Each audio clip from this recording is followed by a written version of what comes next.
আজকে আমার মার বাসায় দাওয়াত আমি যাচ্ছি। আসসালামু আলাইকুম এভরিওয়ান, সবাই কেমন আছেন? আশা করি ভালো আছেন।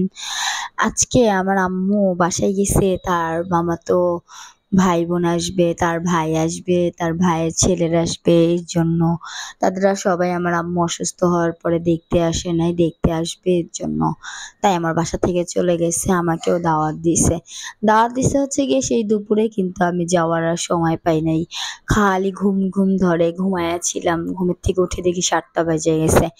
এখন আমার সাথে যে আমার ভাইপো বলতেছে যে চলো আমরা যাই, যায়া দেইখা আসি।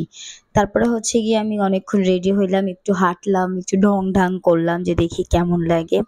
তারপরে হচ্ছে আমরা মার বাসায় যাওয়ার জন্য রওনা দিয়ে দিলাম। আমার বাবা মারা যাওয়ার পর থেকে আমার মা অনেকটা শুকায় গেছে।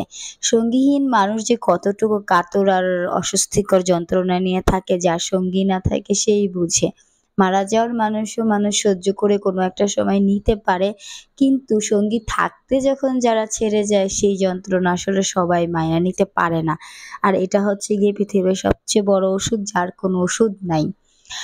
যাই হোক, আমার বাবা মারা যায় ২০১৯ থেকে ২০ সালে নভেম্বরের ২৩ তারিখে, আর এখন হচ্ছে ২০২৪। এই কয়েক বছরে আমার মা, যেখানে আমার মার ওজন ছিল ৬৫ কেজি, এখন আমার মার ওজন ৩০-২৯ কেজি হয়ে গেছে। স্ট্রোক করার পর থেকে আমার মা ভালো করে হাঁটতে পারে না।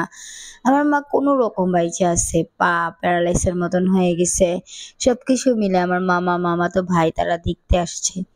তারা এর আগেও আসছে, কিন্তু হচ্ছে গিয়ে আমার মার ওই যে বললাম আগের ভিডিওতে যে কপাল পোড়া এরকমই।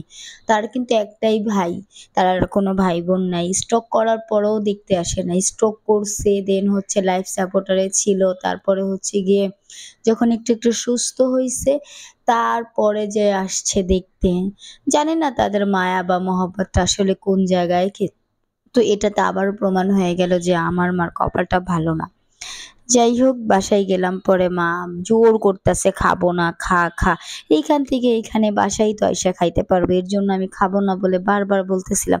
তাও জোর করে বলতেছে খা, একটু মুরগি রানছে, মাছ রানছে, একটু খাবি না, খা। পাশে বইসে এই যে ভাত দিছে, একটু বসে খাইতেছিলাম। আমার ভাইয়ের বউ ভাইস্তা, তারপর আবার ফল কাইটা দিছে, মিষ্টি দিছে। এখনের সময়ের আমটা যে এত মিষ্টি হবে বুঝতে পারিনি। এর মধ্যে ভাই আইছে। আমার এই কাহিনীটা এত জোশ লাগে। আমার ভাই সবসময় যাওয়ার আগে আমার মার থেকে এরকম ফুনিয়ে যায়। আমি এর জন্য আমার ভাইকে রিকোয়েস্ট করলাম যে একটু করো, আমি একটু ব্লগে শেয়ার করব। তুমি যে প্রতি সময় আমার মার থেকে ফুনিয়ে যাও।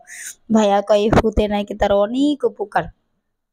ভাইয়ার একটা ধারণা যে আমার মার ফুতে সে সুস্থ আছে অনেক বড় তারপরে আমি ভাইয়া দেখা দেখি আমিও আমার আম্মারে বলতেছি আমার একটু ফুতো, আমার শরীরটা ভালো না, ঘুমাইতে পারি না, কেমন লাগে, বারবার ঘুম লাগে। তারপরে আমি আমার মারে আবার একটা চুম্মা দিই, আমার মা অনেক খুশি হয়ে যায়।